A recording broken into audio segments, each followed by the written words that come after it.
Sam Biceline, and welcome to my YouTube channel. Yeah, here this morning, I'm here at the Middletown and Humboldt Road in Middletown, Pennsylvania, in South Central PA on May 10th, Sunday.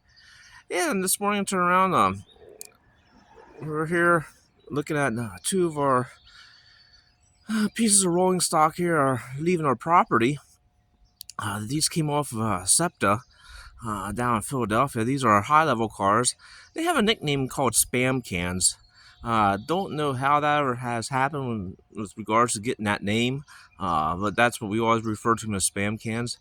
And we turn around, we have a museum coming in this coming week. They're going to be loading them up and taking them to their property, and we're just glad they're getting them off the property here. They're really starting to deteriorate over the years.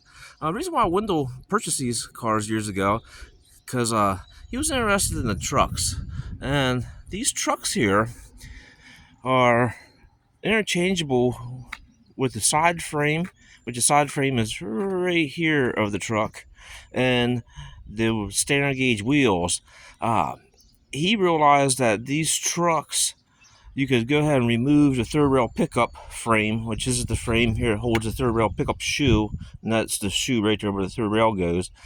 He realized that you could take all this off and then go ahead and put this whole truck with the standard gauge wheels underneath the PCC cars, which we have one more left, and she's sitting right there, and that there is a broad gauge car from Philadelphia.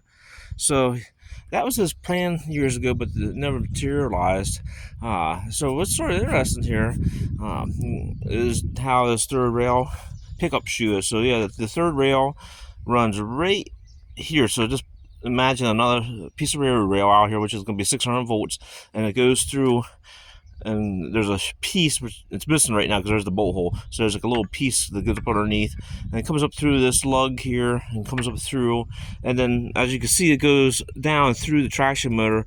But really, actually, what it does is it goes back up through and around, and then down through the car body. Inside the frame of the car body, there's actually in these boxes up here, there's resistor grids and contacts, big contacts and small contacts. The small contacts is the lower voltage coming from the motorman's stand, and makes big contacts work, and then goes through resistor grids and then comes back to the traction motors. The traction motor sits right in here, which is hard to see. Right there's the traction motor, and that's the traction motor blower right there. And then each one of these has a drive shaft, and the drive shaft comes up through and goes to this axle here, and then the drive shaft goes over to this rear end housing here too. Basically, it is a solid axle across there, but it has a ring gear on, and it has a pinion on it. That's how it propels itself. But yeah, they're made with magnet brakes. So right there's the magnet right there. That's a whole big coil inside there, and just clamps itself down to the rail when it comes to a stop. That's the reason why you don't see no brake shoe hangers out here with outside class brakes. You don't see none of that because everything is through that stopping power, through that magnet there. But yeah, so these cars do have batteries on them. The battery wells are in these doors here. Right up here is a battery, and the batteries are actually for running all the auxiliary external lights, running the doors, running all the eyeball lights inside, running all the different kind of interior lights. But yeah, there's the batteries right there, and generally that's always like a 32-volt system.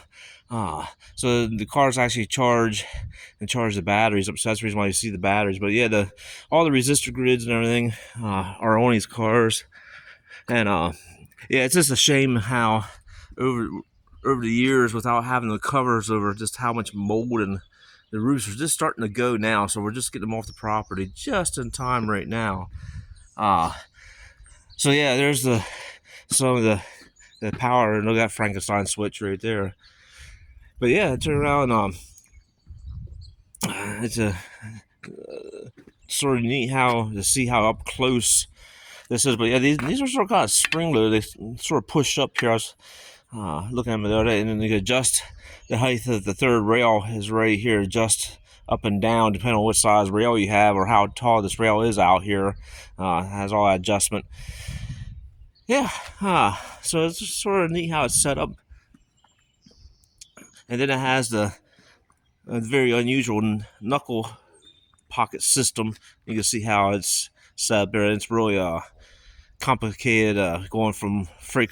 The rare freight knuckle kind of works, but we have a genuine drawbar that goes in there, and that's how we move them around. So we never really moved them around per se. We always just kept them at one location for all the years sitting here, just because they were so awkward to move around safe wise. So, but yeah, I'm pretty happy now they're leaving. What it does is it gives us track space, plus it's just one less thing we gotta work on.